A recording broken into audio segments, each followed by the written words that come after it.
IPL 2023 की trade window और mini auction में अब 2 महीने से भी कम का समय रह गया है। ऐसे में आईपीएल की सभी टीमें अपने अपने खिलाड़ियों की रिटेंशन लिस्ट और रिलीज प्लेयरों की लिस्ट बीसीसीआई को सौंपने की तैयारी कर रही हैं और अपने नए कोच चंद्रकांत पंडित की अगुवाई में अब कोलकाता नाइट राइडर्स ने भी आईपीएल 2022 के अपने भुला देने वाले सीजन के बाद 2023 की तैयारी शुरू कर दी है। और हमने इस चैनल पर ऑलरेडी आईपीएल 2022 के बाद ही कोलकाता नाइट राइडर्स की मिनी ऑक्शन और ट्रेड विंडो की स्ट्रेटेजी की एक वीडियो बनाई थी। उसके बाद हमने टारगेट प्लेयर्स और रिलीज और रिटेन प्लेयर्स की लिस्ट भी एक बनाई थी। तो इस वीडियो में मैं आपको बताने वाला हूं ऐसे 5 खिलाड़ी जिनको फ्री करके रिलीज करके ट्रेड विंडो या फिर मिनी ऑक्शन में कोलकाता नाइट राइडर्स अपने आईपीएल 2023 के प्लान की शुरुआत कर सकती है, क्योंकि कई ऐसे खिलाड़ी हैं जो कि केकेआर की टीम में फिट नहीं बैठ रहे और केकेआर को अपना बजट भी रिलीज करना है, फ्यूचर के लिए अपनी टीम भी तैयार करनी है। So make sure you watch the video till the end. Number 1 player जिनके कोलकाता नाइट राइडर्स से आईपीएल 2023 से पहले रिलीज किए जाने की बात तकरीबन कंफर्म हो गई है इस England wicket keeper batsman Sam Billings. Sam Billings को आईपीएल 2022 के मेगा ऑक्शन में काफी लेट कोलकाता नाइट राइडर्स ने अपनी टीम में शामिल किया था। उससे पहले वो विकेट कीपर के लिए निकोलस पूरन की तरफ गए थे। 10 करोड़ के करीब रुपए भी उन्होंने उन पर लगा दिए थे, लेकिन उसके बावजूद वो हैदराबाद से उनकी बिडिंग हार गए थे। उसके बाद बैकअप के रूप में उन्होंने सैम बिलिंग्स को अपनी टीम में शामिल किया था। हालांकि मुझे पर्सनली सैम बिलिंग्स बहुत ज्यादा पसंद है, लेकिन मल्टीपल पोजीशंस में कोलकाता नाइट राइडर्स ने उन्हें मौका दिया इन द आईपीएल 2022 और वो अपने प्रदर्शन को उस लेवल तक नहीं ले जा सके जितनी उनकी टीम को उनसे दरकार थी। और इंटरनेशनल क्रिकेट में भी इस समय सैम बिलिंग्स जो है वो उस लेवल का दर्जा नहीं पा पाए हैं। रेगुलर इंग्लैंड की टीम में भी नहीं फीचर कर रहे हैं। वर्ल्ड कप में भी जगह बनाने से वो चूक गए हैं। फिल सॉल्ट उनकी जगह पर आ चुके हैं। ऐसे में अब कोलकाता नाइट राइडर्स बेन मैकडरमट या फिर जॉश इंग्लिश जैसे प्लेयरों की तरफ भी देख सकती है अगर उन्हें विदेशी विकेट कीपर ही चाहिए। उसके अलावा कुछ खिलाड़ियों की तरफ वो ट्रेड करने को भी देख सकते हैं। ऐसे में सैम बिलिंग्स का अब लगता है कोलकाता नाइट राइडर्स से अलग होने का समय आ गया है।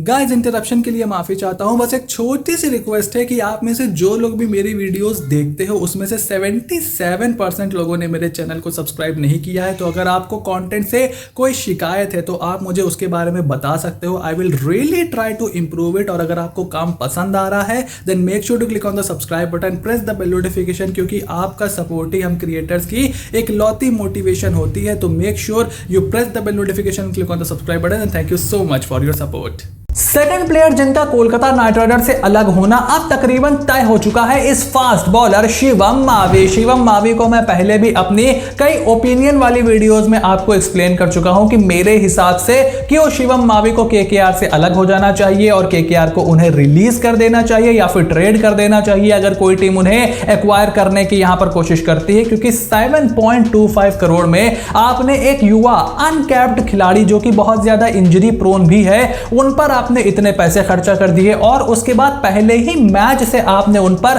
उस लेवल का भरोसा नहीं जताया। जब आप किसी प्लेयर को 7.25 करोड़ देते हो, खास करके भारतीय अनकैप्ड खिलाड़ी को, जिस तरीके से आप उन पर भरोसा जताते हो वो भरोसा उन्होंने नहीं जताया। और जब उन्हें मौका मिला भी तो जिस रोल में कोलकाता नाइट राइडर्स उन्हें चाहती थी उस रोल में वो अपने आप को ढाल नहीं पाए। उनको चाहिए back of the length pace जो कि डेथ में अच्छी बॉलिंग करे, और शिवम मावी वहां पर खड़े उतरते हुए नहीं दिखाई दे रहे हैं। और अब ईडन गार्डन्स की छोटी विकेट पर, छोटी सी ग्राउंड पर कितने असरदार शिवम मावी होंगे इसको लेकर भी केकेआर पूरी तरीके से संतुष्ट नहीं है। ऐसे में शिवम मावी को रिलीज कर या फिर ट्रेड कर वो किसी और भारतीय तेज गेंदबाज को अपनी टीम में लेने की कोशिश करेंगे। ऐसे में शिवम मावी का रिश्ता शायद केकेआर से अब खत्म के कगार पर है।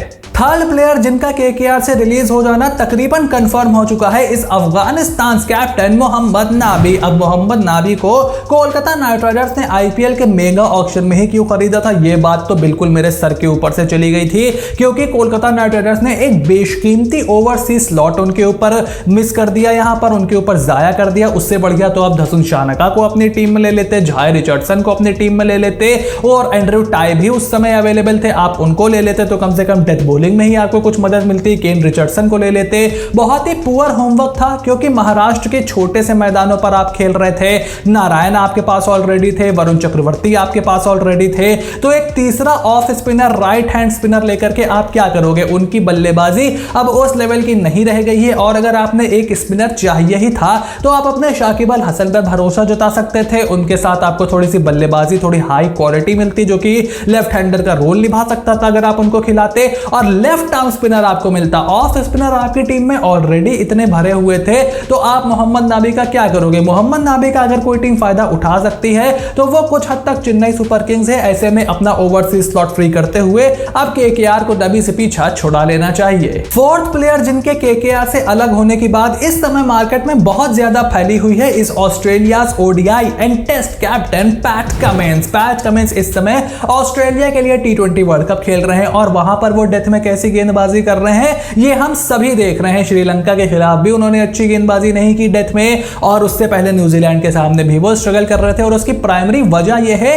कि पैट कमिंस डेथ में अच्छी बॉलिंग नहीं करते हैं। Pat Cummins back of the length pace bowling करते हैं, और जब वो ऐसी कंडीशंस में, अपनी होम कंडीशंस में जहां पर पेस बॉलिंग को मदद मिलती है, वहां पर स्ट्रगल कर रहे हैं। बड़े ग्राउंड्स में उनको रन पड़ना है। जब वो भारत आए थे 3 मैचों की सीरीज खेलने, वहां पर भी उनको रन पड़ रहे थे। ऐसे में ईडन गार्डन्स के छोटे मैदान पर पैट कमिंस आपके लिए बहुत ज्यादा असरदार नहीं होंगे अनटिल एंड अनलेस आप उनको एज अ बैटिंग ऑलराउंडर की तरह देख रहे हो कि भाई हम इनको अब टॉप 6 में खिलाएंगे या हमारे ये रसल का बैकअप होंगे। लेकिन किसी बैकअप को आप 7-7.25 करोड़ रुपए नहीं दे सकते।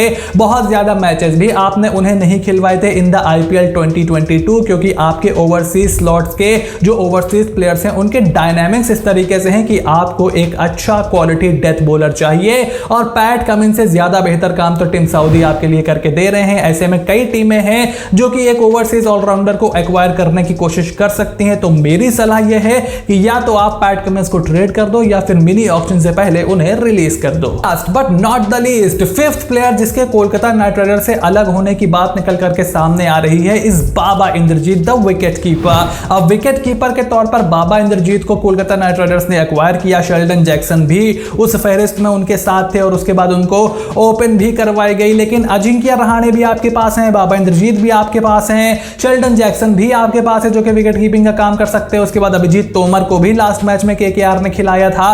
तो कोलकाता नाइट राइडर्स के पास ऑप्शंस बहुत ज्यादा हैं और बाबा इंद्रजीत टी20 फॉर्मेट में उस लेवल के खिलाड़ी नहीं निकल करके आए हैं जो केकेआर को जरूरत है। केकेआर को जरूरत है टॉप ऑर्डर पेस हिटर, और अंटिल एंड अनलेस वो बाबा इंद्रजीत के साथ किसी ओवरसीज प्लेयर को वहां पर स्लॉट इन करे तब तक बाबा इंद्रजीत का वो फायदा नहीं उठा सकते। उसके बाद through out the innings anchor का रोल प्ले करने के लिए श्रेयस अय्यर ऑलरेडी कप्तान वहां पर मौजूद हैं। ऐसे में कोई और टीम जिसको विकेट कीपर की जरूरत हो वो शायद बाबा इंद्रजीत की तरफ देखे, लेकिन बाबा इंद्रजीत के साथ साथ शायद उनकी जगह अजिंक्य रहाणे को भी रिलीज करने के बारे में सोच सकती है कोलकाता नाइट राइडर्स, क्योंकि विकेट कीपिंग का ऑप्शन वो आपको देते हैं। या फिर शेल्डन जैक्सन को आप रिलीज करो। मेरी सलाह ये होगी कि आप अजिंक्य रहाणे और इंद्रजीत दोनों को अपनी टीम में रखो, शेल्डन जैक्सन को आप जाने दो। लेकिन केकेआर बार बार शेल्डन जैक्सन को अपनी टीम में शामिल करती है, इससे यही पता चलता है कि शायद वो इंद्रजीत को इस समय जाने दें। अभिजीत तोमर को भी रिलीज किया, ट्रेड करने का उनके पास एक ऑप्शन है, लेकिन फिलहाल इंद्रजीत हो सकता है केकेआर से हमें खेलते हुए ना दिखाई दे। इसके अलावा हमने कोलकाता नाइट राइडर्स से जुड़ी हुई टीमों के जो भी एनालिसिस किए हैं उसमें मैंने आपको बताया है कि वरुण चक्रवर्ती की भी कोलकाता नाइट राइडर्स को बहुत ज्यादा जरूरत नहीं है। उसके अलावा एक आधा प्लेयर के बारे में हमने और बात की थी, लेकिन अभी फिलहाल ऐसा लग रहा है कि वरुण चक्रवर्ती कोलकाता नाइट राइडर्स के सेटअप में बने रहेंगे। केकेआर और एक और सीजन उनको कॉन्फिडेंस देगी। उसके अलावा रशीक सलाम, अमन खान भी हो सकता है IPL 2023 में आपको थोड़े और ज्यादा एक्शन में नजर आए फ्रॉम कोलकाता नाइट राइडर्स। तो अब इस पूरी लिस्ट पर आपका क्या ओपिनियन है? Make sure to write it in the comment section down below. और अगर आपने कोलकाता नाइट राइडर्स की हमारी ऑक्शन स्ट्रेटजी की वीडियो नहीं देखी है तो उसको जाकर के जरूर देखिए। I put a lot of hard work in that video और आपको वो जरूर पसंद आएगी। ये वीडियो पसंद आई हो तो फटाफट से चैनल को सब्सक्राइब करिए, नोटिफिकेशन की घंटी बजाइए, कमेंट बॉक्स में अपने ओपिनियन बताइए और stay tune for more upcoming videos, क्योंकि हम और भी टीम को इसी तरीके से कवर करने वाले हैं। क्योंकि अब सिर्फ कुछ ही हफ्तों का समय रह गया है जब रिटेंशन प्लेयर की लिस्ट हमारे सामने आ जाएगी और उसके बाद हम तैयारी करेंगे IPL के मिनी ऑक्शन का। So you have to stay tune and I will see you soon in the next video।